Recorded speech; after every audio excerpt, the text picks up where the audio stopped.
السلام عليكم ورحمة الله. أشهد أن لا إله إلا الله وحده لا شريك له وأشهد أن محمدا عبده ورسوله أما بعد فأعوذ بالله من الشيطان الرجيم بسم الله الرحمن الرحيم الحمد لله رب العالمين الرحمن الرحيم مالك يوم الدين إياك نعبد وإياك نستعين اهدنا الصراط المستقيم صراط الذين أنعمت عليهم غير المغضوب عليهم ولا الضالين.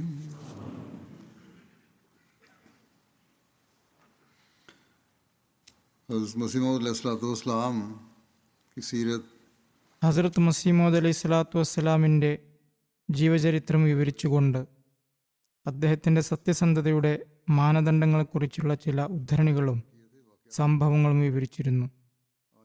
ഇന്നും ഏതാനും ചില സംഭവങ്ങൾ വിവരിക്കാം.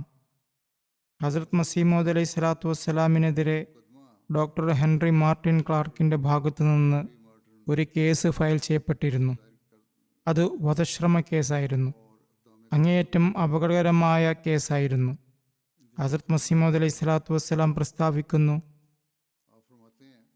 ഈ ഹെൻറി മാർട്ടിൻ ക്ലാർക്കിൻ്റെ കേസ് തൂക്കിക്കൊല്ലൽ ശിക്ഷ വരെ ലഭിക്കാവുന്നത്ര അപകടകരമായിരുന്നു.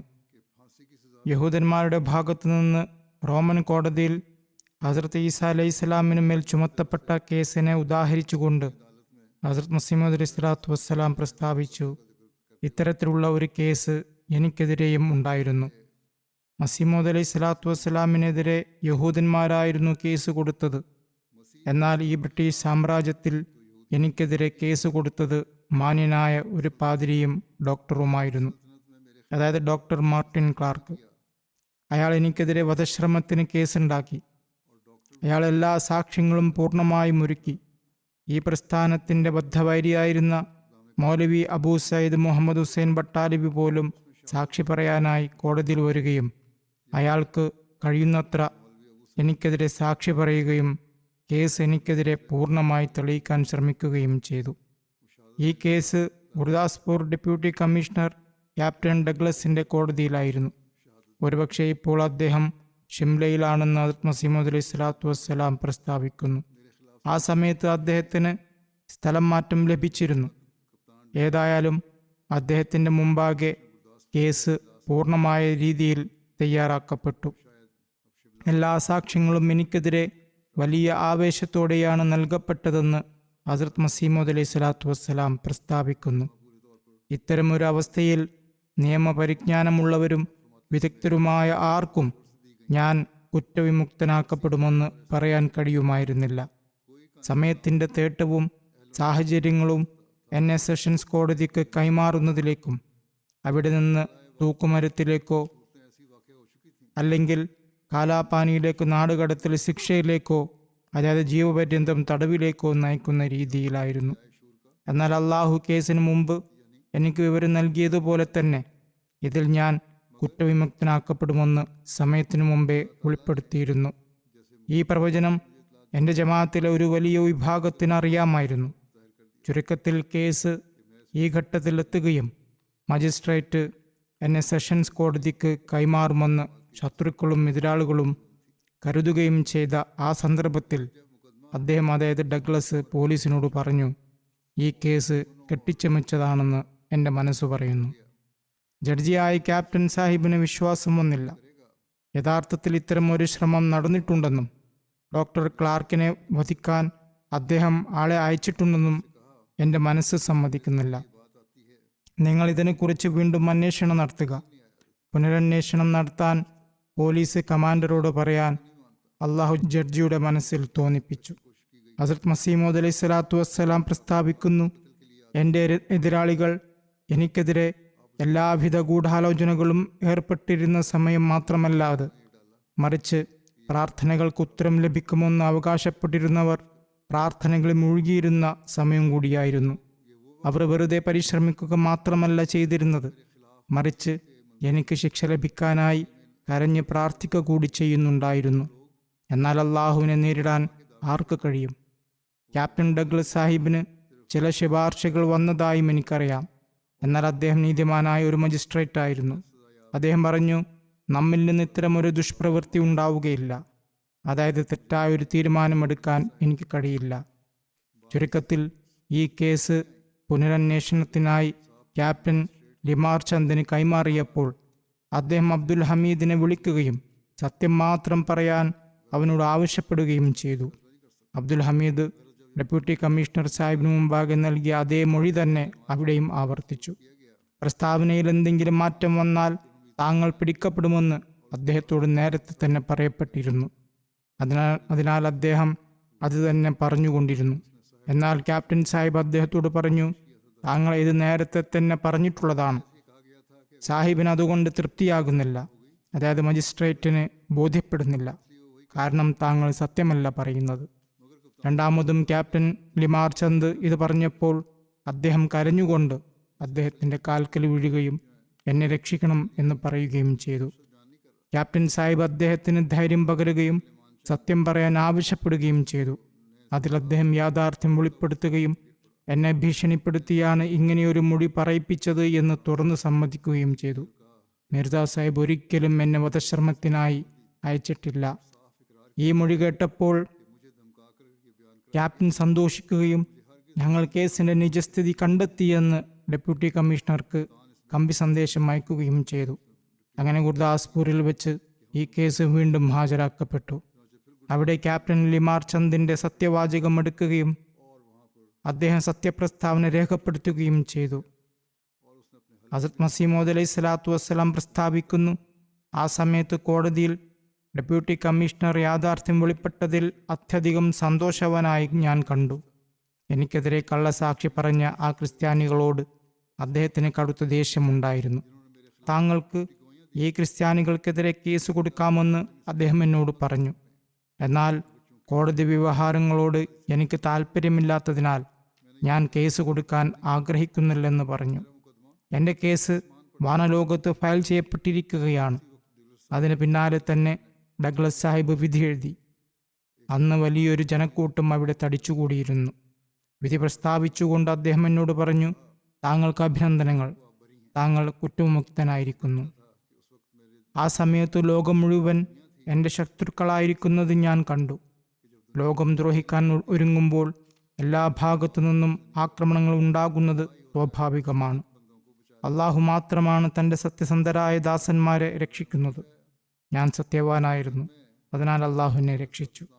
ഹസ്രത്ത് മസീമോദ് അലൈഹി സ്വലാത്തു വസ്സലാമിൻ്റെ സത്യസന്ധതയെയും ഉത്കൃഷ്ടമായ സ്വഭാവത്തെയും കുറിച്ച് ഈ കേസിൽ പങ്കെടുത്ത ഒരാൾ വിവരിച്ചിട്ടുണ്ട്. ജമാഅത്തിന് പുറത്തുള്ള മൗലവി ഫസൽദീൻ എന്ന വക്കീലായിരുന്നു അദ്ദേഹം. ഹസ്രത്ത് ഷേഖ് യാക്കൂബ് അലി ഇർഫാനി സാഹിബ് തൻ്റെ ഹയാത്തെ അഹമ്മദ് എന്ന പുസ്തകത്തിൽ ഇത് രേഖപ്പെടുത്തിയിട്ടുണ്ട്. ഹസ്രത്ത് മസീമോദ് അലൈഹി സ്വലാത്തു വസ്സലാം സത്യവാനാണെന്ന് തെളിയിക്കുന്ന മറ്റൊരു മഹത്തായ സ്വഭാവ വൈശിഷ്ട്യം ഈ കേസിലും വെളിപ്പെട്ടു. ഹസ്രത്ത് മസീമോദ് അലൈഹി സ്വലാത്തു വസ്സലാമിന് സത്യത്തോടുള്ള സ്നേഹം എത്രത്തോളമായിരുന്നു എന്നത്. മർഹൂമായ അഭിഭാഷകൻ മൗലവി ഫസൽദീൻ സാഹിബിൻ്റെ വാക്കുകളിൽ അത് കേൾക്കുക.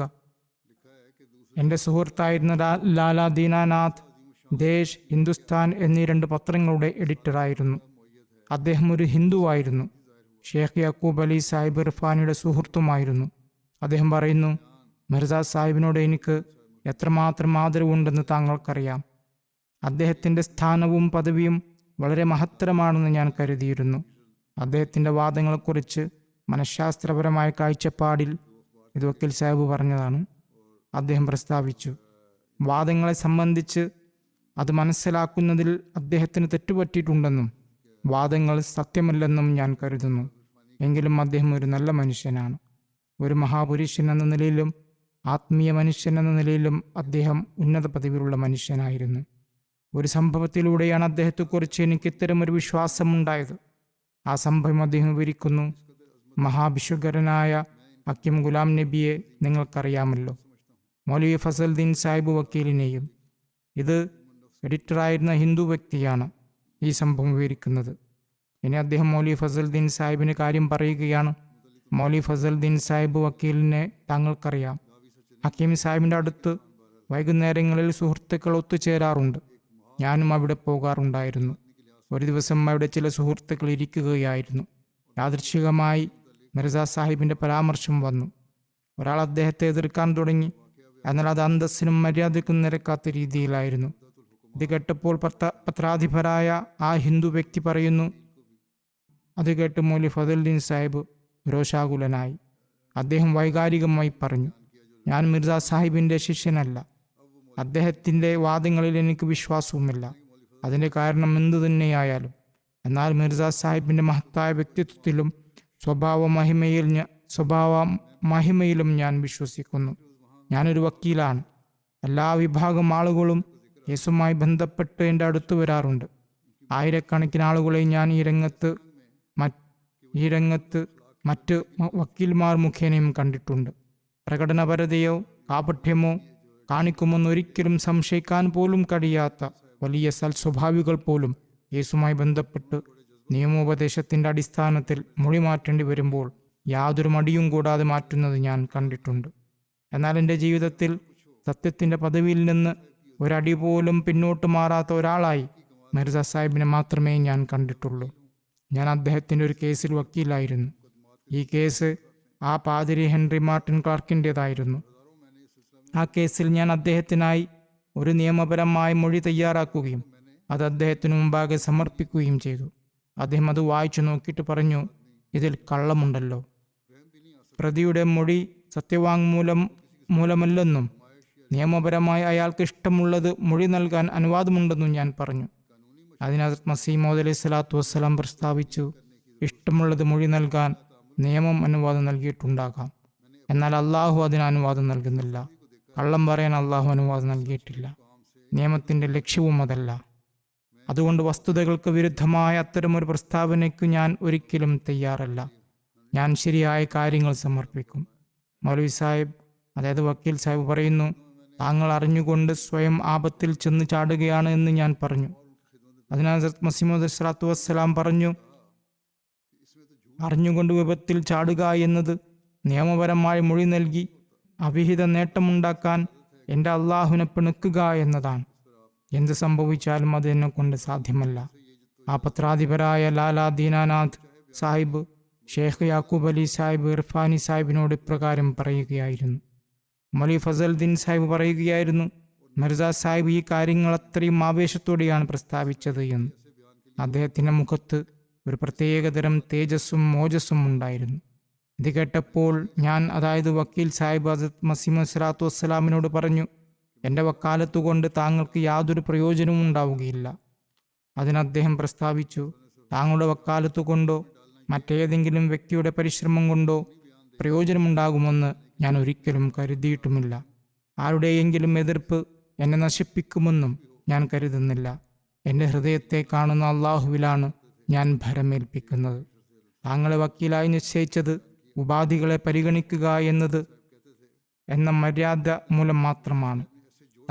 താങ്കളുടെ ജോലിയിൽ നേരുള്ളവനാണ് എന്നെനിക്കറിയാം. അതുകൊണ്ടാണ് താങ്കൾ നിശ്ചയിച്ചത്. ഇത് ഉപയോഗിക്കേണ്ട ഒരു ബാഹ്യമായ മാർഗം മാത്രമാണ്. അതിനായി ഞാൻ ഇത് ചെയ്യുന്നു. എനിക്ക് താങ്കളുടെ മേൽ യാതൊരു ആശ്രിതത്വവുമില്ല. മൗലവി ഫസൽദീൻ സാഹിബ് പറയുന്നു, ഞാൻ വീണ്ടും പറഞ്ഞു, ഞാൻ ഈ മൊഴി തന്നെയാണ് നിർദ്ദേശിക്കുന്നത്. മിർസ സാഹിബ് പറഞ്ഞു, വേണ്ട. ഫലത്തെക്കുറിച്ചും പരിസമാപ്തിയെക്കുറിച്ചും ചിന്താകുലനാകാതെ ഞാൻ തന്നെ എഴുതുന്ന മൊഴി ഹാജരാക്കുക. അതിലൊരു വാക്കുപോലും മാറ്റരുത്. താങ്കളുടെ നിയമപരമായ മൊഴിയേക്കാൾ അത് സ്വാധീനമുണ്ടാക്കുമെന്ന് പൂർണ്ണ ഉറപ്പോടെ ഞാൻ താങ്കളോട് പറയുന്നു. താങ്കൾ ഭയപ്പെടുന്ന ആ ഫലം ഉണ്ടാവുകയില്ല. മറിച്ച് ഇൻഷാ അല്ലാഹ് പരിസമാപ്തി ശുഭകരമായിരിക്കും. ഇനി ലോകത്തിൻ്റെ നോട്ടത്തിൽ ശുഭപര്യവസാനമല്ല എന്ന് തന്നെ കരുതുക. അതായത് എനിക്ക് ശിക്ഷ ലഭിക്കുകയാണെങ്കിൽ പോലും എനിക്കതിൽ തെല്ലും ആശങ്കയില്ല. കാരണം എൻ്റെ റബ്ബിനെ ഞാൻ ധിക്കരിച്ചില്ലല്ലോ എന്ന കാര്യത്തിൽ ആ സമയത്ത് ഞാൻ സന്തുഷ്ടനായിരിക്കും. ലാലാ ദീനാനാഥ് പറയുന്നു, മൗലവി ഫസലുദ്ദീൻ സാഹിബ് വലിയ ആവേശത്തോടും ആത്മാർത്ഥയോടും കൂടി ഇത്തരത്തിൽ മിർസ സാഹിബിൻ്റെ ഡിഫൻസ് അവതരിപ്പിച്ചു. ഹദരത്ത് മസീഹ് മൗഊദ് അലൈഹി സ്വലാത്തു വസ്സലാം ഉടൻ തന്നെ തൻ്റെ മൊഴി എഴുതി നൽകിയെന്നും അള്ളാഹുവിൻ്റെ അത്ഭുതകരമായ കുതിർത്ത് നോക്കൂ, അദ്ദേഹം പറഞ്ഞതുപോലെ തന്നെ ആ മൊഴിയിൽ അദ്ദേഹം കുറ്റവിമുക്തനാക്കപ്പെട്ടുവെന്നും അദ്ദേഹം പറഞ്ഞു.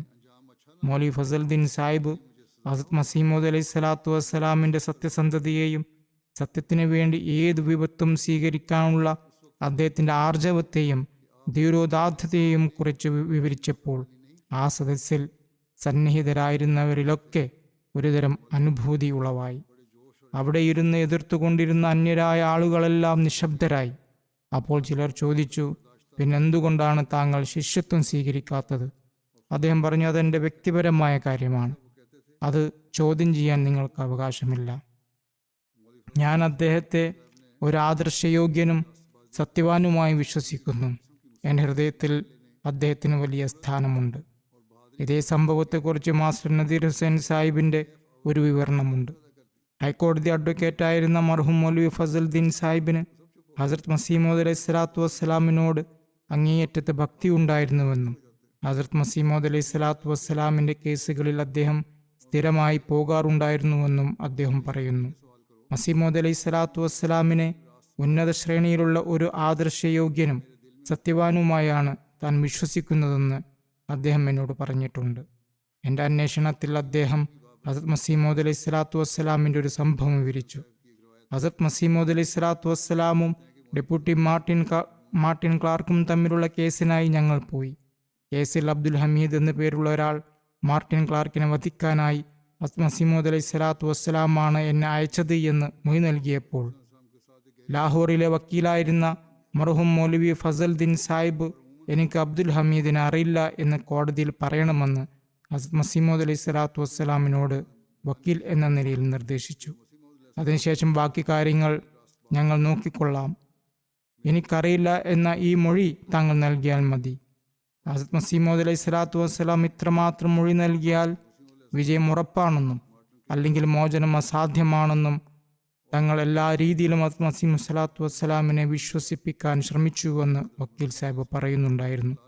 എന്നാൽ ഹസരത്ത് മസീഹ് മൗഊദ് അലൈഹി സ്വലാത്തു വസ്സലാം ഞങ്ങളുടെ എല്ലാ നിർദ്ദേശങ്ങളും കേട്ട ശേഷം പറഞ്ഞു, ഞാൻ ലോകത്ത് സത്യം സ്ഥാപിക്കാനാണ് വന്നത്. എന്നെ തൂക്കിലേറ്റിയാൽ പോലും ഞാൻ ഒരിക്കലും കള്ളം പറയുകയില്ല. എനിക്ക് അബ്ദുൽ ഹമീദിനെ അറിയാം, അദ്ദേഹം ഖാദിയാനിൽ വരാറുണ്ടായിരുന്നു. എന്ത് സംഭവിച്ചാലും എനിക്കത് നിഷേധിക്കാൻ കഴിയില്ല. ജീവനെ രക്ഷിക്കുക എന്നത് നിർബന്ധ ബാധ്യതയാണെന്നും അതിനാൽ കള്ളം പറയുന്നില്ലെങ്കിൽ പോലും കുറഞ്ഞപക്ഷം അവനെ അറിയുമെന്ന് വ്യക്തമാകാത്ത നിലയിൽ ഒഴുക്കൻ മറ്റുള്ള മറുപടി നൽകണമെന്നും ഞങ്ങൾ മസീഹ് മൗഊദ് അലൈഹി സ്വലാത്തു വസ്സലാമിനോട് അപേക്ഷിച്ചുവെന്ന് വക്കീൽ സാഹിബ് പറയുന്നു. അപ്പോൾ ഹസരത്ത് മസീഹ് മൗഊദ് അലൈഹി സ്വലാത്തു വസ്സലാം പറഞ്ഞു, എനിക്ക് അങ്ങനെയും ചെയ്യാൻ കഴിയില്ല. അള്ളാഹു എന്നെ ലോകത്ത് തൻ്റെ മാതൃക സമർപ്പിക്കാനാണ് നിയോഗിച്ചത്. ജീവൻ രക്ഷിക്കാനായി അത്തരം ഒരു മാതൃക കാണിക്കാൻ ഞാൻ തയ്യാറല്ല. സത്യം പറഞ്ഞുകൊണ്ട് നമ്മുടെ ജീവൻ പോയാലും അപ്പോഴും നമ്മൾ വിജയിച്ചു. ഞങ്ങൾ ആ സമയത്ത് പൂർണ്ണമായും നിരാശരായിപ്പോയെന്നും കോടതിയിൽ ഹസരത്ത് മസീഹ് മൗഊദ് അലൈഹി സ്വലാത്തു വസ്സലാം മൊഴി നൽകിയപ്പോൾ എനിക്ക് അബ്ദുൽ ഹമീദിനെ അറിയാമെന്ന് ഹസരത്ത് മസീഹ് മൗഊദ് അലൈഹി സ്വലാത്തു വസ്സലാം വ്യക്തമായി ഏറ്റുപറഞ്ഞുവെന്നും അനഹമ്മദിയായിരുന്ന മൗലവി ഫസലുദ്ദീൻ സാഹിബ് പറയുന്നു. അതോടെ മോചനം അസാധ്യമാണെന്ന് ഞങ്ങൾ ഉറപ്പിച്ചു. എന്നാൽ ആ കേസിൽ ഹസരത്ത് മസീഹ് മൗഊദ് അലൈഹി സ്വലാത്തു വസ്സലാമിന് ലഭിച്ച അള്ളാഹുവിൻ്റെ സഹായം കണ്ട് ഞങ്ങൾ അത്ഭുതപ്പെട്ടു പോയി. അള്ളാഹു താൻ നിയോഗിച്ച വ്യക്തിയെ എങ്ങനെയാണ് സഹായിച്ചതെന്നും ആ ഗുരുതരമായ കേസിൽ അദ്ദേഹം എങ്ങനെയാണ് അന്തസ്സോടെ കുറ്റവിമുക്തനായി വിജയിച്ചതെന്നും കണ്ട് ഞങ്ങൾ വിസ്മയിച്ചു. ഹസരത്ത് മസീഹ് മൗഊദ് അലൈഹി സ്വലാത്തു വസ്സലാം പ്രസ്താവിച്ചു, നബി തിരുമേനി സല്ലല്ലാഹു അലൈഹി വസല്ലമയുടെ സഹാബികൾ ബലിയാക്കപ്പെട്ടുവെങ്കിലും സത്യം പറയുന്നതിൽ നിന്ന് അവർ പിന്മാറിയില്ല. അവർ രചിച്ച വിജയഗാഥകൾക്ക് സമാനതകളില്ല. അതിൻ്റെ കാരണമെന്തായിരുന്നു? അവരിൽ ആത്മാർത്ഥതയും സത്യതയും വിശ്വസ്തതയും ഉണ്ടായിരുന്നു. ഇത്തരത്തിലുള്ള തന്ത്രങ്ങൾ ചിന്തിക്കുന്നവർ ദൈവത്തിൽ ഉറച്ച വിശ്വാസമില്ലാത്തവരാണ്. അള്ളാഹുവിനു വേണ്ടി ഒരു കാര്യം ചെയ്യുന്നവർ അള്ളാഹുവിൻ്റെ സഹായം വന്നെത്തുമെന്ന് അറിയുന്നവരാണ്. അതിനാൽ അവർ അങ്ങനെ ചെയ്യില്ല. അള്ളാഹുവിൻ്റെ ദാസന്മാർ സത്യം പറയുന്നതിൽ നിന്ന് തടയപ്പെടാൻ വേണ്ടി കള്ളം പറയുകയില്ല. താങ്കൾ മസീമോദ് അലൈഹി സ്വലാത്തു വസ്സലാം എന്ന് അവകാശപ്പെടുന്നുണ്ടല്ലോ എന്നോട് ചോദിച്ചാൽ അതിന് ഞാൻ നൽകുന്ന മറുപടി എന്താണെന്ന് പറഞ്ഞു തരാം. സത്യതയും പുരുഷോചിതമായ ധൈര്യവുമല്ലാതെ വേറൊന്നും ഇവിടെ ഫലിക്കില്ല. നമ്മുടെ മേൽ എത്രയോ കേസുകൾ ഫയൽ ചെയ്യപ്പെട്ടു. എന്നാൽ അവയുടെ പരിസമാപ്തി എന്തായിരുന്നു? ഈ കാര്യങ്ങളെ ഭയന്ന് ഞങ്ങൾ ഒരടി പിന്നോട്ട് വെച്ചുവെന്ന് ആർക്കെങ്കിലും പറയാൻ കഴിയുമോ? അത് ശിർക്കാണ്. അള്ളാഹു ഉണ്ടെന്നും അവൻ തൻ്റെ ആത്മാർത്ഥരായ ദാസരെ സഹായിക്കുമെന്നും എനിക്കുറപ്പുണ്ട്. സത്യസന്ധമായ ഹൃദയത്തോടെ ലാ ഇലാഹ ഇല്ലല്ലാ എന്ന് പറയുന്നവനോടൊപ്പം അള്ളാഹു ഉണ്ടെന്ന് ഞാൻ സത്യസന്ധമായി പറയുന്നു. ഈ ഒരു ഗുണം ഉളവാക്കുന്ന ഒരേയൊരു മതം ഇസ്ലാം മാത്രമാണ്. ഇത് നിങ്ങൾക്കായി മാത്രം പ്രത്യേകമുള്ളതല്ല, എല്ലാവർക്കും വേണ്ടിയുള്ളതാണെന്ന് ഹസ്രത്ത് മസീഹ് മൗഊദ് അലൈഹി സ്വലാത്തു വസ്സലാം പ്രസ്താവിച്ചു. ആര് സത്യസന്ധമായ ഹൃദയത്തോടെ അള്ളാഹുവിൽ വിശ്വസിക്കുന്നുവോ അവർ രക്ഷിക്കപ്പെടും. കുട്ടിക്കാലം മുതൽ അറിയുന്ന ഒരു ഹിന്ദുവിൻ്റെ സാക്ഷ്യത്തെക്കുറിച്ച് പരാമർശമുണ്ട്.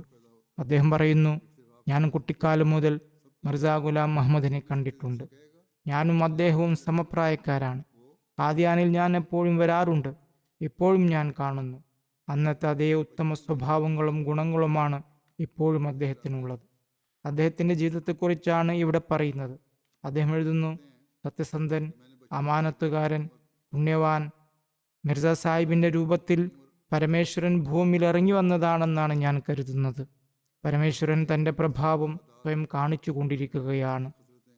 മസീഹ് മൗഊദ് അലൈഹി സ്വലാത്തു വസ്സലാമിൻ്റെ മൂത്ത മകൻ സാഹിബ്ജാദ മിർസ സുൽത്താൻ അഹമ്മദ് സാഹിബ് എഴുതുന്നു, പിതാവ് എപ്പോഴും ദീനിൻ്റെ കാര്യങ്ങൾ മുഴുകിയിരിക്കുമായിരുന്നു. വീട്ടുകാർക്ക് അദ്ദേഹത്തിൽ പൂർണ്ണ വിശ്വാസമായിരുന്നു. ഗ്രാമവാസികൾക്കും അദ്ദേഹത്തിൽ വലിയ വിശ്വാസമായിരുന്നു. എതിരാളികളായിരുന്ന പങ്കാളികൾ പോലും ഹദരത്ത് മസീഹ് മൗഊദ് അലൈഹി സ്വലാത്തു വസ്സലാമിൻ്റെ സ്വഭാവ മഹിമയിൽ എത്രത്തോളം വിശ്വസിച്ചിരുന്നുവെന്നാൽ തർക്കങ്ങൾക്കിടയിൽ അദ്ദേഹം എന്ത് പറഞ്ഞാലും അത് ഞങ്ങൾക്ക് സമ്മതമാണെന്ന് അവർ പറയുമായിരുന്നു. എല്ലാ വ്യക്തികളും അദ്ദേഹത്തെ അമീൻ അഥവാ വിശ്വസ്തനെന്നും സത്യസന്ധനെന്നും അറിഞ്ഞിരുന്നു. ഹസ്രത്ത് മുസ്ലിം മൗഊദ് റളിയല്ലാഹു തആല അൻഹു പ്രസ്താവിക്കുന്നു, ഹസ്രത്ത് മസീഹ് മൗഊദ് അലൈഹി സ്വലാത്തു വസ്സലാമിനെ കുറിച്ച് അദ്ദേഹത്തിൻ്റെ പിതാവിൻ്റെ വിചാരം ഇദ്ദേഹം എങ്ങനെ ജീവിക്കുമെന്നായിരുന്നു. ഇദ്ദേഹത്തിന് സ്വത്തുവകകൾ കൈകാര്യം ചെയ്യാൻ അറിയില്ല, ജോലി ചെയ്യാൻ ആഗ്രഹവുമില്ല. അടുത്ത ഗ്രാമത്തിലെ ഒരു സിഖുകാരൻ ഉണ്ടായിരുന്നു. അദ്ദേഹത്തിൻ്റെ 2 ആൺമക്കൾ ഞങ്ങളുടെ ഉപ്പാപ്പയുടെ അടുത്ത് വരാറുണ്ടായിരുന്നുവെന്ന് ഹസ്രത്ത് മുസ്ലിം മൗഊദ് റളിയല്ലാഹു തആല അൻഹു പറയുന്നു. അവരിൽ ഒരാൾ എന്നോട്, അതായത് ഹസ്രത്ത് മുസ്ലിം മൗഊദ് റളിയല്ലാഹു തആല അൻഹുവിനോട് ഈ സംഭവം വിവരിച്ചു. ഒരിക്കൽ വലിയ മിർസ സാഹിബ് എന്നോട് പറഞ്ഞു, നീ പോയി ഗുലാം മുഹമ്മദിനോട് പറയുക, അവൻ നിന്റെ സമപ്രായക്കാരനാണ്, അവനെ ഒന്ന് ഉപദേശിക്കുക. സ്വത്തുവകകൾ നോക്കി നടത്താൻ അവന് കഴിയില്ലെങ്കിൽ ഞാൻ അവനെ ഒരിടത്ത് ജോലിക്ക് ചേർക്കാം. ഞാൻ ചെന്നു പറഞ്ഞു, താങ്കൾ ഒരു ജോലിയും ചെയ്യുന്നില്ലെന്ന് പറഞ്ഞ് പിതാവ് ദേഷ്യപ്പെടുന്നു. സഹോദരൻ്റെ ഔദാര്യത്തിൽ എത്ര കാലം ഇങ്ങനെ കഴിയുമെന്ന് പിതാവ് ചോദിക്കാൻ പറഞ്ഞു. പിതാവ് പറഞ്ഞു, സഹോദരൻ്റെ ഔദാര്യത്തിൽ ഇങ്ങനെ കഴിയുകയാണോ? ഞാൻ പോയി കഴിഞ്ഞാൽ നീ എന്തു ചെയ്യും? നിനക്ക് സമ്മതമാണെങ്കിൽ ഞാൻ ജോലി ഏർപ്പാടാക്കാം. ഹദരത്ത് മസീഹ് മൗഊദ് അലൈഹി സ്വലാത്തു വസ്സലാം ഇത് കേട്ട് പ്രതിവദിച്ചു, പിതാവ് വെറുതെ വ്യാകുലപ്പെടുകയാണ്. ഞാൻ ആരുടെ ജോലിക്കാരനാകേണ്ടിയിരുന്നുവോ അവനെ ജോലിക്കാരനായി കഴിഞ്ഞിരിക്കുന്നു എന്ന് പിതാവിനോട് പറയുക. ഉപ്പാപ്പ ഒരു ഭൗതിക കാര്യങ്ങളിൽ മുഴുകിയവനായിരുന്നിട്ട് പോലും ആ സിഖുകാരൻ വിവരിക്കുന്നത് ഇപ്രകാരമാണ്, ഞാൻ ചെന്ന് മിർസ ഗുലാം മുഹമ്മദ് ഇങ്ങനെയാണ് പറയുന്നതെന്ന് പറഞ്ഞപ്പോൾ അദ്ദേഹം നിശബ്ദനായി. പിന്നീട് പറഞ്ഞു, എൻ്റെ മകൻ മിർസ ഗുലാം മുഹമ്മദാണ് ഇത് പറഞ്ഞതെങ്കിൽ അവൻ സത്യമാണ് പറയുന്നത്, അവൻ ഒരിക്കലും കള്ളം പറയുകയില്ല. മിർസ ബഷീർ അഹമ്മദ് സാഹിബ് വിവരിക്കുന്നു, എനിക്ക് നന്നായി ഓർമ്മയുണ്ട്. ആ സംഭവം എനിക്ക് ഒരിക്കലും മറക്കാൻ കഴിയില്ല. 1916 ഓൾ ഇന്ത്യ YMCA സെക്രട്ടറി ആയിരുന്ന അന്തരിച്ച മിസ്റ്റർ വാൾട്ടർ അഹമ്മദിയ ജമാഅത്തിനെ കുറിച്ച് ഗവേഷണം നടത്താനായി ഖാദിയാനിൽ വന്നപ്പോൾ അഹമ്മദിയ പ്രസ്ഥാന സ്ഥാപകന്റെ ഏതെങ്കിലും ഒരു ആദ്യകാല സ്വഹാബിയെ കാണണമെന്ന് അദ്ദേഹം ആഗ്രഹം പ്രകടിപ്പിച്ചു. ആ സമയത്ത് മർഹൂം മുൻഷി അറോറ സാഹിബ് ഖാദിയാനിൽ ഉണ്ടായിരുന്നു. മസ്ജിദ് മുബാറക്കിൽ വെച്ച് മിസ്റ്റർ വാൾട്ടറെ മുൻഷി സാഹിബിനെ പരിചയപ്പെടുത്തി. ഔപചാരിക സംഭാഷണങ്ങൾക്ക് ശേഷം മിസ്റ്റർ വാൾട്ടർ മുൻഷി സാഹിബിനോട് ചോദിച്ചു, മിർസ സാഹിബിൻ്റെ സത്യതയിൽ താങ്കൾ ഏറ്റവും കൂടുതൽ സ്വാധീനിച്ച തെളിവ് ഏതാണ്? മുൻഷി സാഹിബ് മറുപടി നൽകി, ഞാൻ വലിയ വിദ്യാഭ്യാസമുള്ള ആളൊന്നുമല്ല, വലിയ ശാസ്ത്രീയ തെളിവുകളൊന്നും എനിക്കറിയില്ല. എന്നാൽ എന്നെ ഏറ്റവും കൂടുതൽ സ്വാധീനിച്ച കാര്യം ഹസരത് സാഹിബിൻ്റെ വ്യക്തിത്വമായിരുന്നു. അദ്ദേഹത്തെക്കാൾ വലിയ സത്യസന്ധനെയോ വിശ്വസ്തനെയോ ദൈവത്തിൽ ഇത്രയധികം വിശ്വാസമുള്ള വ്യക്തിയെയോ ഞാൻ ഒരിക്കലും കണ്ടിട്ടില്ല. അദ്ദേഹത്തെ കണ്ടാൽ ഈ മനുഷ്യൻ കള്ളം പറയുന്നവനാണെന്ന് ഒരാൾക്കും പറയാൻ കഴിയില്ല. ബാക്കി കാര്യങ്ങൾ ഞാൻ അദ്ദേഹത്തിൻ്റെ സംസാരം കേൾക്കാൻ കൊതിച്ചിരുന്നവനാണ്. എനിക്ക് കൂടുതൽ തെളിവുകളെക്കുറിച്ച് അറിവില്ല. ഇത് പറഞ്ഞുകൊണ്ട് മുൻഷി സാഹിബ് ഹസരത് മസീഹ് മൗഊദ് അലൈഹി സ്വലാത്തു വസ്സലാമിനെ കുറിച്ചുള്ള ഓർമ്മയിൽ അങ്ങേയറ്റം അസ്വസ്ഥനാവുകയും പൊട്ടിക്കരയുകയും ചെയ്തു. കരഞ്ഞു കരഞ്ഞ് അദ്ദേഹം എക്കിളിടാൻ തുടങ്ങി. ആ സമയത്ത് അഭിമുഖം നടത്തിക്കൊണ്ടിരുന്ന മിസ്റ്റർ വാൾട്ടറുടെ അവസ്ഥ ശരീരത്തിൽ ചോരയോട്ടം നിലച്ചതുപോലെയായിരുന്നു. അദ്ദേഹത്തിൻ്റെ മുഖം വിളറി വെളുത്തുപോയി. അദ്ദേഹത്തിൻ്റെ മുഖം അലക്കിയ തൂവള വസ്ത്രം പോലെ വെളുത്തുപോയി. പിന്നീട് അദ്ദേഹം തൻ്റെ അഹമ്മദിയ മൂവ്മെൻ്റ് എന്ന പുസ്തകത്തിൽ ഈ സംഭവത്തെക്കുറിച്ച് പ്രത്യേകം പരാമർശിക്കുകയും ഇപ്രകാരം എഴുതുകയും ചെയ്തു: എൻ്റെ സഹവാസം കൊണ്ട് ഇത്തരത്തിലുള്ള മനുഷ്യരെ സൃഷ്ടിച്ച ഒരാളെ ചുരുങ്ങിയ പക്ഷം വഞ്ചകനെന്ന് വിളിക്കാൻ നമുക്ക് കഴിയില്ല. ഹസ്രത്ത് മിയാ റഹീം ബക്ഷ് സാഹിബ് വിവരിക്കുന്നു, എനിക്ക് മുഹമ്മദ് ഇബ്രാഹിം അഹമ്മദി എന്ന ഒരാളെ പരിചയപ്പെടാനിടയുണ്ടായി. അദ്ദേഹവുമായി ചില കാര്യങ്ങൾ സംസാരിച്ചപ്പോൾ എനിക്ക് ബോധ്യം വന്നു. അന്ന് രാത്രി ഞാൻ ഒരു സ്വപ്നം കണ്ടു. ഞങ്ങൾ 4 സഹോദരന്മാരും ഒരു മലയിടുക്കിൽ വഴിതെറ്റി നിൽക്കുകയാണ്. വഴി കാണുന്നില്ല.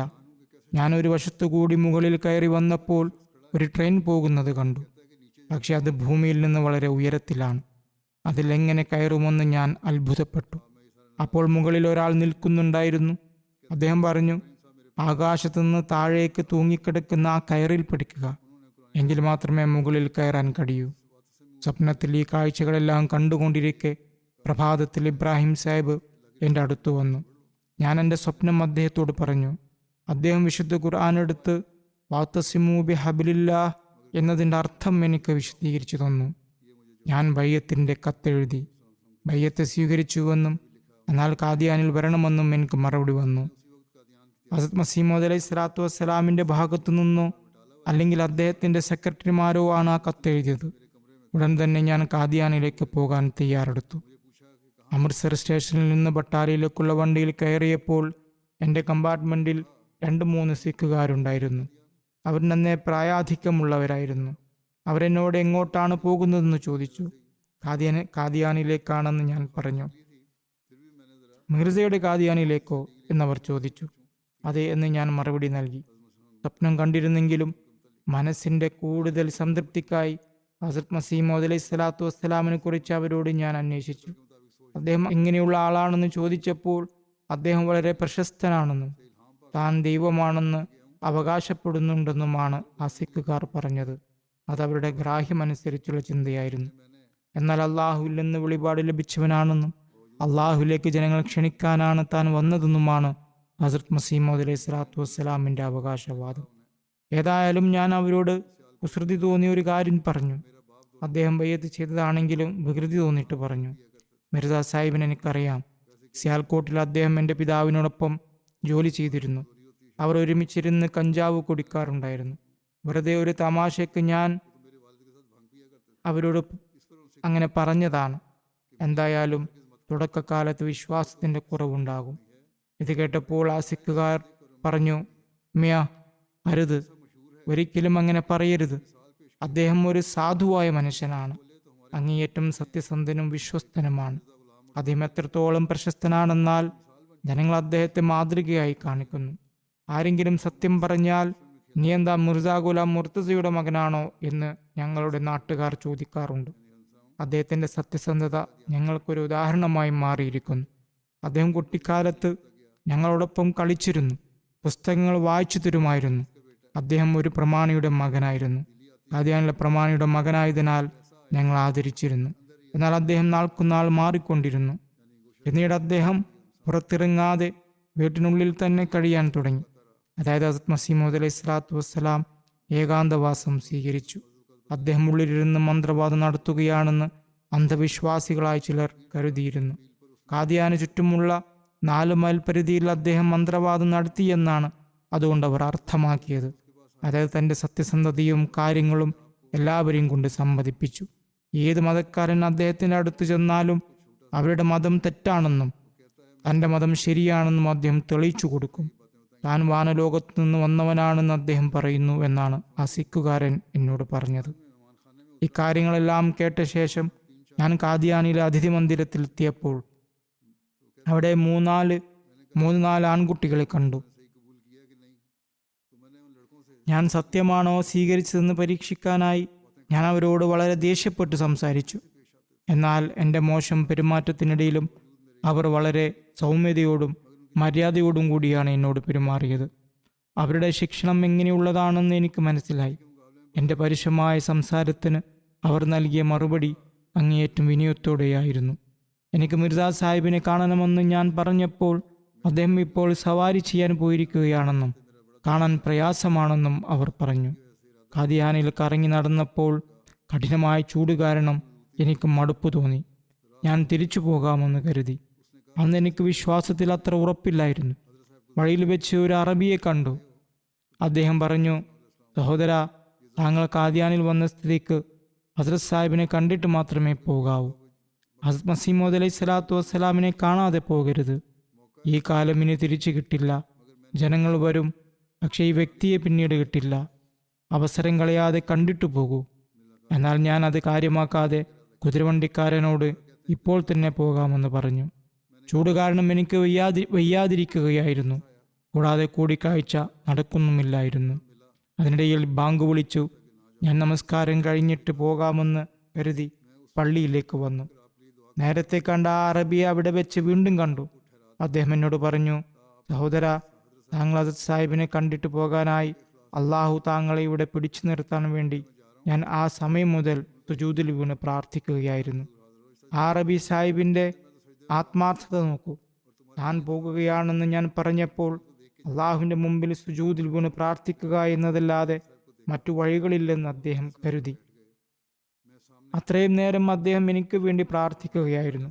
എന്നിട്ട് ഞാൻ ഹസ്രത്ത് സാഹിബിനെ കണ്ടു. ഹസ്രത്ത് സാഹിബ് സദസ്സിൽ വന്നിരുന്നു. ഞാൻ മുന്നിൽ നിൽക്കുകയായിരുന്നു.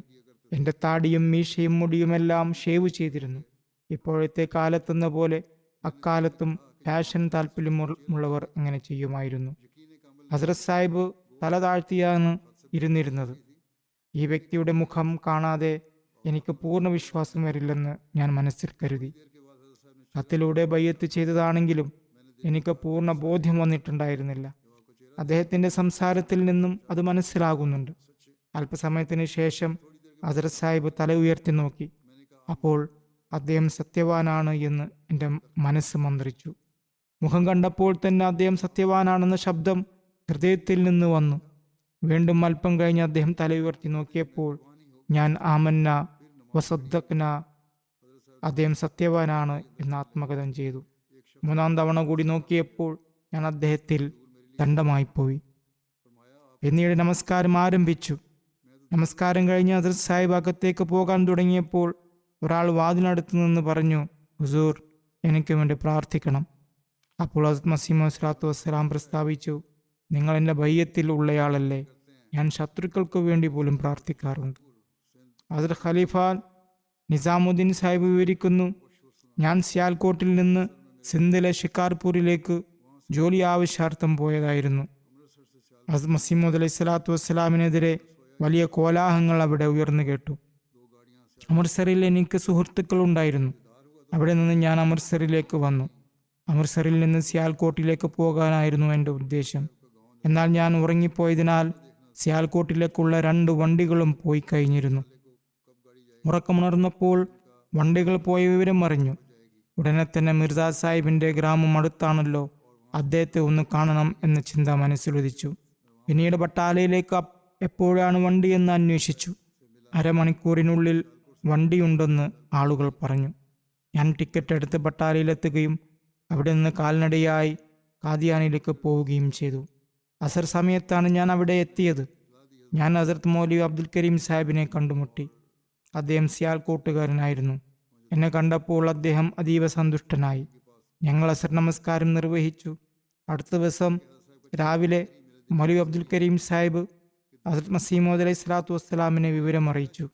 മസ്ജിദിലെ ജനാലക്കൽ വെച്ച് അദ്ദേഹം എൻ്റെ ബയ്യത്ത് സ്വീകരിച്ചു.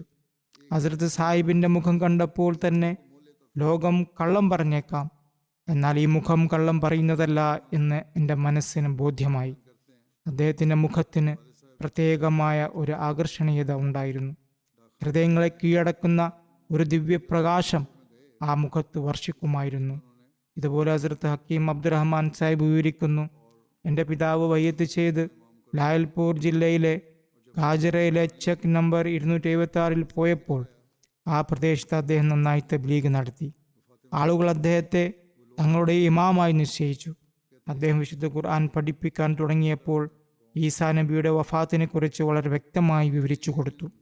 ഇത് കേട്ട ആളുകൾ അത്ഭുതം കൂറി. അവിടെ വസീർദീൻ എന്നു പേരുള്ള ഒരാളുണ്ടായിരുന്നു. അദ്ദേഹം ഗ്രാമത്തിലെ നമ്പർദാരായിരുന്നു, നികുതി പിരിക്കുന്ന അധികാരിയായിരുന്നു. ഒരു ദിവസം വസീർദീൻ ഹക്കീം സാഹിബിനോട് പറഞ്ഞു, എനിക്ക് ഒരു ചെമ്പ് ആവശ്യമുണ്ട്. അവിടുത്തെ ചൗധരിമാർ ദരിദ്രർക്ക് ഭക്ഷണം നൽകാനോ മറ്റ് പരിപാടികൾക്കോ വേണ്ടി വലിയ ചെമ്പുകൾ നിർമ്മിക്കാറുണ്ടായിരുന്നു. ഗുജറാൻ വാലിയിൽ നല്ല പാത്രങ്ങൾ ഉണ്ടാക്കുമെന്ന് കേട്ടു. അവിടെ വരെ എൻ്റെ കൂടെ വരണം. അപ്പോൾ ഞാൻ അദ്ദേഹത്തോട് പറഞ്ഞു, നിങ്ങൾക്ക് നല്ല ചെമ്പ് തന്നെ വേണമെങ്കിൽ നമുക്ക് ബട്ടാലയിലേക്ക് പോകാം. അവിടെയാണ് കൂടുതൽ നന്നായി നിർമ്മിക്കുന്നത്. അവർ ബട്ടാലയിലെത്തിയപ്പോൾ ഹക്കീം സാഹിബ് ചൗധരി വസീർദിനോട് പറഞ്ഞു, ഇവിടെ അടുത്ത് കാദിയാനിൽ മിർസ സാഹിബ് താമസിക്കുന്നുണ്ട്. ഞാൻ അദ്ദേഹത്തെ ബയ്യത്ത് ചെയ്തിട്ടുണ്ട്. അദ്ദേഹം സത്യവാനാണ്. നിങ്ങളും ഒന്ന് വരൂ. അപ്പോൾ ചൗധരി സാഹിബ് പറഞ്ഞു, അദ്ദേഹം തീർച്ചയായും സത്യവാനായിരിക്കുമെന്ന് ഞാൻ സാക്ഷ്യം നൽകുന്നു. കാരണം ചൗധരി സാഹിബിന് ഹസ്രത്ത് മസീമോദ് അലൈഹി സ്വലാത്തു വസ്സലാമിനെ നേരത്തെ അറിയാമായിരുന്നു. സിയാൽക്കോട്ടിൽ ഞാനും മിർസ സാഹിബും ഒരുമിച്ച് ജോലി ചെയ്തിരുന്നു. ഞാൻ പട്ടുവാരിയായിരുന്നു, അദ്ദേഹം ഓഫീസിൽ ജോലി ചെയ്യുകയായിരുന്നു. ഹക്കീം സാഹിബിനോടൊപ്പം ചെമ്പ് വാങ്ങാൻ പോയ ചൗധരി സാഹിബ് ഹസ്രത്ത് മസീമോദ് അലൈഹി സ്വലാത്തു വസ്സലാമിനെ കുറിച്ച് പരാമർശം വന്നപ്പോൾ പറഞ്ഞു, അതെ, അദ്ദേഹം തീർച്ചയായും സത്യവാനായിരിക്കും. അദ്ദേഹം ഓഫീസിൽ ജോലി ചെയ്യുന്നത് ഞാൻ കണ്ടിട്ടുണ്ട്. അദ്ദേഹം ഒരിക്കലും കൈക്കൂലി വാങ്ങിയിട്ടില്ല, കള്ളം പറഞ്ഞിട്ടുമല്ല. അങ്ങേയറ്റം ഭക്തനും ദൈവഭക്തനുമായിരുന്നു അദ്ദേഹം. അങ്ങനെയുള്ള ഒരാൾക്ക് ഒരിക്കലും കള്ളവാദം ഉന്നയിക്കാൻ കഴിയില്ല. അദ്ദേഹത്തിൻ്റെ യുവത്വം ഞാൻ നേരിൽ കണ്ടതാണ്. അത്തരമൊരാൾ കള്ളം പറയുകയില്ല. ശരി, ഞാനും നിങ്ങളുടെ കൂടെ വരാം. അങ്ങനെ ചൗധരി സാഹിബ് ഉടൻ തന്നെ കാദിയാനിൽ പോയി ബയ്യത്ത് ചെയ്തു. മിയാ ഫിറോസ്ദീൻ സാഹിബ് വിവരിക്കുന്നു, എൻ്റെ ഉപ്പാപ്പയുടെ പേര് മിയാ നിസാംദീൻ എന്നായിരുന്നു. ഹസ്രത്ത് മസീമോദ് അലൈഹി സ്വലാത്തു വസ്സലാം ജോലിയുമായി ബന്ധപ്പെട്ട് സിയാൽക്കോട്ടിലെത്തിയ കാലത്ത് എൻ്റെ ഉപ്പാപ്പയാണ് ഹസ്രത്ത് മസീമോദ് അലൈഹി സ്വലാത്തു വസ്സലാമിനെ സാലു ഗുജ്ജർ മഹലിൽ വീട് വാടകയ്ക്ക് എടുത്തു നൽകിയത്. ഹസ്രത്ത് മസീമോദ് അലൈഹി സ്വലാത്തു വസ്സലാം എൻ്റെ ഉപ്പാപ്പയെ കൊണ്ട് 6 ഗ്രാം സ്വർണത്തിൻ്റെ ഒരു മോതിരം നിർമ്മിച്ച് തൻ്റെ വീട്ടിലേക്ക് അയച്ചിരുന്നു. എൻ്റെ ഉപ്പായുമായി ഹസ്രത്ത് മസീമോദ് അലൈഹി സ്വലാത്തു വസ്സലാമിന് അടുത്ത ബന്ധമാണ് ഉണ്ടായിരുന്നത്. ഹസ്രത്ത് മസീമോദ് അലൈഹി സ്വലാത്തു വസ്സലാം മസീഹത്ത് വാദിച്ചപ്പോൾ എൻ്റെ ഉപ്പാപ്പ അല്പകാലത്തിന് ശേഷം അദ്ദേഹത്തെ ബയ്യത്ത് ചെയ്തു. അദ്ദേഹം മുഴു കുടുംബാംഗങ്ങളോടും പറഞ്ഞു, ഹസ്രത്ത് മസീമോദ് അലൈഹി സ്വലാത്തു വസ്സലാം ഇവിടെ ജോലി ചെയ്തിരുന്ന കാലം മുതൽ എനിക്ക് അദ്ദേഹത്തെ അറിയാം. അതിനാൽ നിങ്ങൾ എൻ്റെ സാന്നിധ്യത്തിൽ ബയ്യത്ത് ചെയ്യുക. ഈ മുഖം അസത്യവാദിയുടേതല്ല. 1892 ഞങ്ങളുടെ കുടുംബം മുഴുവൻ ബയ്യത്ത് ചെയ്തതായി അദ്ദേഹം പറയുന്നു. ഹസ്രത്ത് മിർസ ബഷീർ അഹമ്മദ് സാഹിബ് ഒരു റിവായത്ത് വിവരിക്കുന്നു. മുൻഷി അബ്ദുൽ അസീസ് സാഹിബ് ഓജാവലി വിവരിച്ചു, 1890 ഗുർദാസ്പൂർ താലൂക്കിലെ ജഗത്പൂർ കോഹ്ലിയാൻ ഗ്രാമത്തിൽ ഞാൻ പട്ടുവാരിയായിരുന്നു. 1891 പണിപ്പെട്ട് ഗുർദാസ്പൂർ താലൂക്കിൽ തന്നെ സെഖ്വാൻ ഗ്രാമത്തിലേക്ക് സ്ഥലം മാറ്റം വാങ്ങി. ആ സമയത്ത് ഞാൻ അഹമ്മദിയായിരുന്നില്ല. എങ്കിലും ഹസ്രത്ത് സാഹിബിനെ കുറിച്ച് കേട്ടിട്ടുണ്ടായിരുന്നു. എതിർപ്പൊന്നുമില്ലായിരുന്നു. എങ്കിലും പണ്ഡിതന്മാരെല്ലാം ഹസ്രത്ത് സാഹിബിന് എതിരാണല്ലോ എന്ന ചിന്തയായിരുന്നു എന്നെ തടഞ്ഞിരുന്നത്. സെഖ്വാനിൽ വെച്ച് മിയാം ജമാൽദീൻ, ഇമാംദീൻ, ഖൈർദീൻ സാഹിബ് എന്നിവരുമായി ഞാൻ പരിചയപ്പെട്ടു. അവരെനിക്ക് ഹസ്രത്ത് സാഹിബിൻ്റെ ഇസാലെ അഹ്വാം എന്ന പുസ്തകം വായിക്കാൻ നൽകി. ഞാൻ ദുആ ചെയ്ത ശേഷം പുസ്തകം വായിക്കാൻ തുടങ്ങി. അത് വായിച്ചു തീർന്നപ്പോഴേക്കും ഹസ്രത്ത് സാഹിബിൻ്റെ സത്യത എൻ്റെ ഹൃദയത്തിൽ സ്ഥിരപ്രതിഷ്ഠ നേടി. എല്ലാ സംശയങ്ങളും നീങ്ങി. ഏതാനും ദിവസങ്ങൾക്ക് ശേഷം മിയാൻ ഖൈർദീനോടൊപ്പം ഞാൻ കാദിയാനിൽ പോയി. ഗോൾ കമ്പനിക്ക് സമീപം വെച്ച് ആദ്യമായി ഹസരത് സാഹിബിനെ സന്ദർശിച്ചു. ഹസരത് സാഹിബിനെ കണ്ടപ്പോൾ ഞാൻ മിയാ ഖൈറുദ്ദീൻ സാഹിബിനോട് പറഞ്ഞു, ഈ രൂപം കള്ളം പറയുന്നവരുടേതല്ല. അങ്ങനെ ഞാൻ ബയ്യത്ത് ചെയ്തു. അതുപോലെ ഹസരത് മിർസ ബഷീർ അഹമ്മദ് സാഹിബ് ചൗധരി സഫറുല്ലാ ഖാൻ സാഹിബിന്റെ മറ്റൊരു റിവായത്ത് വിവരിക്കുന്നു. ബഹുമാനപ്പെട്ട ചൗധരി സർ മുഹമ്മദ് സഫറുല്ലാ ഖാൻ സാഹിബ് എഴുതി അറിയിച്ചു, ലാഹോറിൽ വെച്ച് ആദ്യമായ മസീഹ് മൗഊദ് അലൈഹി സ്വലാത്തു വസ്സലാമിനെ കണ്ടപ്പോൾ എൻ്റെ മനസ്സിൽ വിശ്വാസപരമായി യാതൊരു പ്രഭാവവും ഉണ്ടായിരുന്നില്ല. ആ സമയത്ത് എൻ്റെ ഹൃദയത്തിൽ ഉണ്ടായ സ്വാധീനം ഇതാണ്: ഈ മനുഷ്യൻ സത്യവാനാണ്, ഇദ്ദേഹം പറയുന്നത് സത്യമാണ്. അള്ളാഹുവിൻ്റെ ഭാഗത്തു നിന്ന് അദ്ദേഹത്തോടുള്ള ഒരു സ്നേഹം എൻ്റെ ഹൃദയത്തിൽ കുടിയിരുത്തപ്പെട്ടു. അതുതന്നെയാണ് എനിക്ക് അദ്ദേഹത്തിൻ്റെ സത്യസന്ധതയ്ക്കുള്ള യഥാർത്ഥ തെളിവ്. ഞാൻ അന്ന് ഒരു കുട്ടി മാത്രമായിരുന്നുവെങ്കിലും അന്ന് മുതൽ ഇതുവരെ എനിക്ക് മറ്റൊരു തെളിവിൻ്റെയും ആവശ്യം വന്നിട്ടില്ല. പിന്നീട് എൻ്റെ വിശ്വാസത്തെ ഊട്ടി ഉറപ്പിക്കുന്ന പല സംഭവങ്ങളും തുടർച്ചയായി ഉണ്ടായെങ്കിലും ഹസരത് മസീഹ് മൗഊദ് അലൈഹി സ്വലാത്തു വസ്സലാമിൻ്റെ തിരുമുഖം ദർശിച്ചിട്ടാണ് ഞാൻ അദ്ദേഹത്തെ വിശ്വസിച്ചത്. ആ സ്വാധീനം തന്നെയാണ് ഇന്നും എനിക്ക് അദ്ദേഹത്തിൻ്റെ വാദങ്ങളുടെ സത്യതയ്ക്കുള്ള ഏറ്റവും വലിയ തെളിവ്. ഈ നിലയ്ക്ക് 1904 സെപ്റ്റംബർ 3 മുതൽ, അതായത് ആദ്യമായി കണ്ട ദിവസം മുതൽ ഞാൻ അഹമ്മദിയാണെന്ന് ഞാൻ കരുതുന്നു. അതുപോലെ ഹസരത് മിയാ സദറുദ്ദീൻ സാഹിബ് വിവരിക്കുന്നു, ഞാൻ ബയ്യത്ത് ചെയ്ത സമയത്ത് എൻ്റെ പിതാവിനോട് ചോദിച്ചു, ആളുകൾ എന്തിനാണ് കുതിരവണ്ടികളിൽ ഖാദിയാനിലേക്ക് വരുന്നത് എന്ന് താങ്കൾക്കറിയാമോ? എനിക്കറിയില്ലെന്ന് അദ്ദേഹം പറഞ്ഞു. മിർസ സാഹിബ് താൻ മസീഹ് മൗഊദ് ആണെന്ന് പറയുന്നു എന്ന് ഞാൻ പറഞ്ഞു. അപ്പോൾ എൻ്റെ പിതാവ് പറഞ്ഞു, ആ കാര്യം ശരിയായിരിക്കും. ഞാൻ ആ വ്യക്തിയെ കുട്ടിക്കാലം മുതൽ കണ്ടിട്ടുള്ളതാണ്. അദ്ദേഹം തെറ്റായ കാര്യങ്ങൾ പറയുകയില്ല. ഹസരത് മസീഹ് മൗഊദ് അലൈഹി സ്വലാത്തു വസ്സലാം പ്രസ്താവിക്കുന്നു, ഇതാ നോക്കൂ, അള്ളാഹു നിങ്ങൾക്ക് മേൽ ന്യായപൂർത്തീകരണം ഇപ്രകാരം നടത്തിയിരിക്കുന്നു. എൻ്റെ വാദത്തിന് ആയിരക്കണക്കിന് തെളിവുകൾ സ്ഥാപിച്ചുകൊണ്ട് നിങ്ങൾക്ക് ചിന്തിക്കാനുള്ള ഈ അവസരം നൽകിയിരിക്കുന്നു. അതായത് ഈ പ്രസ്ഥാനത്തിലേക്ക് നിങ്ങളെ ക്ഷണിക്കുന്ന വ്യക്തി ഏത് പദവിയിലുള്ള ജ്ഞാനമുള്ള ആളാണെന്നും എത്രത്തോളം തെളിവുകൾ സമർപ്പിക്കുന്നുവെന്നും നിങ്ങൾ ചിന്തിക്കുക. കള്ളമോ ചതിയോ കെട്ടിച്ചമച്ച കാര്യങ്ങളോ എൻ്റെ മുൻകാല ജീവിതത്തിന് മേൽ ആരോപിക്കാൻ നിങ്ങൾക്ക് കഴിയില്ല. നേരത്തെ കള്ളം പറയാനും കാര്യങ്ങൾ കെട്ടിച്ചമയ്ക്കാനും ശീലിച്ച ഒരാൾ ഇതും കള്ളം പറഞ്ഞതായിരിക്കാം എന്ന് നിങ്ങൾക്ക് ചിന്തിക്കാൻ പോലും സാധ്യമല്ല. നിങ്ങളിൽ ആർക്കാണ് എൻ്റെ ജീവചരിത്രത്തിൽ എന്തെങ്കിലും കുറ്റങ്ങൾ കണ്ടെത്താൻ കഴിയുക? അതുകൊണ്ട് തുടക്കം മുതൽ എന്നെ ദൈവഭക്തിയിൽ ഉറപ്പിച്ചു നിർത്തിയത് അള്ളാഹുവിൻ്റെ അനുഗ്രഹമാണ്. ചിന്തിക്കുന്നവർക്ക് ഇതൊരു തെളിവാണ്. മസീഹ് മൗഊദ് അലൈഹി സ്വലാത്തു വസ്സലാം നമ്മെ ഉപദേശിച്ചുകൊണ്ട് പ്രസ്താവിക്കുന്നു, ഓർക്കുക, സത്യം അതിൻ്റെ പൂർണ്ണമായ സ്വാധീനം ചെലുത്തിക്കഴിഞ്ഞാൽ അതൊരു ദിവ്യപ്രകാശമായി മാറുന്നു. ആ പ്രകാശത്തെ സ്വീകരിക്കുന്നവന് ഏതൊരു ഇരുട്ടിലും അത് വഴികാട്ടിയാവുകയും എല്ലാ പ്രയാസങ്ങളിലും സംരക്ഷണം നൽകുകയും ചെയ്യും. ഈ യാഥാർത്ഥ്യം ഉൾക്കൊണ്ടുകൊണ്ട് സത്യത്തിൽ ഉറച്ചു നിൽക്കുന്നവരാകാനും എപ്പോഴും ഉന്നതമായ സത്യത്തിൻ്റെ മാനദണ്ഡങ്ങൾ പ്രാവർത്തികമാക്കുന്നവരാകാനും അള്ളാഹു നമുക്ക് തൗഫീഖ് നൽകുമാറാകട്ടെ.